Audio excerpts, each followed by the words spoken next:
my name's Randal Bowden, and I have stage 4 cancer. It's the 4th time in 4 years. I kind of collect cancer like some people collect stamps, you know. And some people tell me I need a new hobby. I'm a professor at Tarleton State University. Fellow Toastmasters, Madam Toastmaster, that is Randal Bowden. And Randal was a friend and colleague. He passed away on April 7th, on Wednesday, of cancer. And one thing that's not in those videos is that when he crossed the finish line of that Ironman, he was not only carrying himself, he was carrying stage 4 cancer in his bones. He is indeed one tough hombre.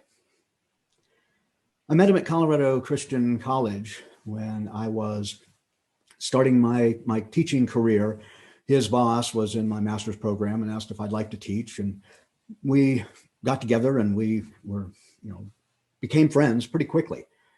And over the course of a few years that I'd been there, the individual who was the director of the program, which was a degree completion program for mostly non-traditional students, he had resigned. And so Randal took over.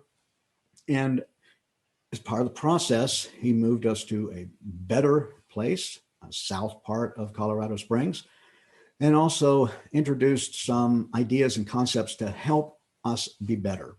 And really, if there's a theme that ran through Randal's life, it was helping others be better. And I found that out when he was talking. He said, in this program, we have mostly non-traditional students, but we're using somewhat traditional approaches to both instruction and to the administration. So what can we do differently? Would you want to work with me on doing some research and possibly get a publication? And I said, certainly. It really wasn't on my radar at the time, but it's really a good idea to do that. And we indeed did. And we indeed got published in a journal about the administrative and the instructional challenges that come with teaching non-traditional students. And that's something I still use in my classes today. We have non-traditional students at Northeast State Community College, and most of the times they're mixed in with a group of traditional students. So it's really those challenges and understanding those challenges, as I did because of Randal's concepts and ideas, that I am a better teacher today. We decided at some point to move on and get our doctorate degree. We both lived in Colorado Springs. And the one program was at the University of Denver that was really a good program in higher education administration.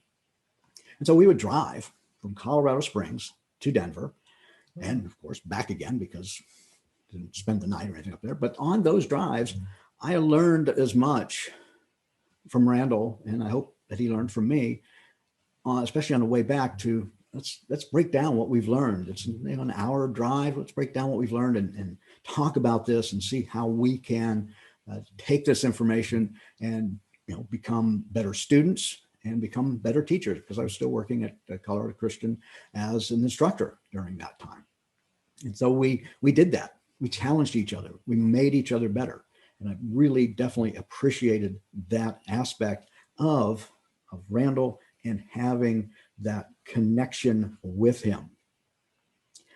Over the course of the few years that we were in the first few years of the program, we were living in Colorado Springs, but Maureen got a job up in Denver. And so we packed up and we moved from the Springs to Denver. And we were living there, and we lived there probably maybe 6 months or so. And I was still going to the doctoral program.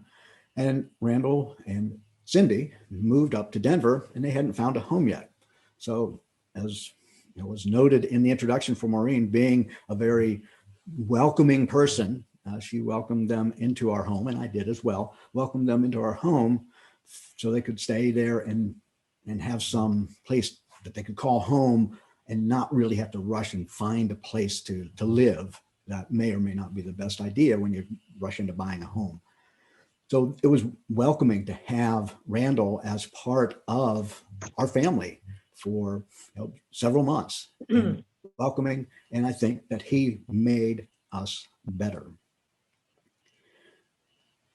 When we finished our degree and we were looking for jobs, I ended up getting a job in New Jersey. And so, of course, we moved away, and I was out of the education field for a while until I got a phone call from Randal. He said, would you like to teach for the University Incarnate Word? I'm working there. They're looking for an online instructor for communication for a master's program. And I jumped at the chance to do that. And I taught for the University Incarnate Word for over 10 years.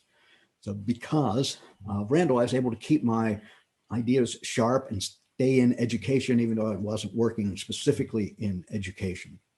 And then when I got my job at Northeast State, I had online experience, which I am using extensively now because all of my classes are online, some Zooms, but they're still online classes.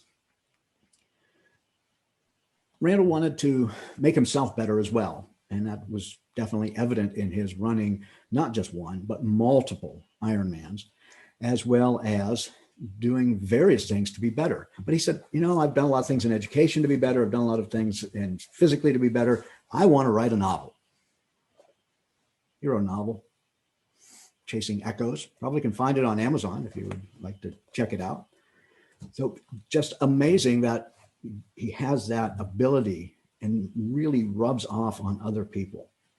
And I believe that over the course of his times from Colorado Christian to the Incarnate Word to Tarleton University, where he is now, he has touched lives, hundreds of lives, if not thousands of lives, as they take that information and they take what he helped them with to be better human beings.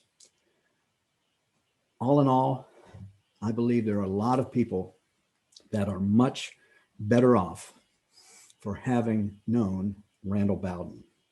And it really does sadden me to say, for the final time, adios to my friend, one tough hombre. Madam Toastmaster.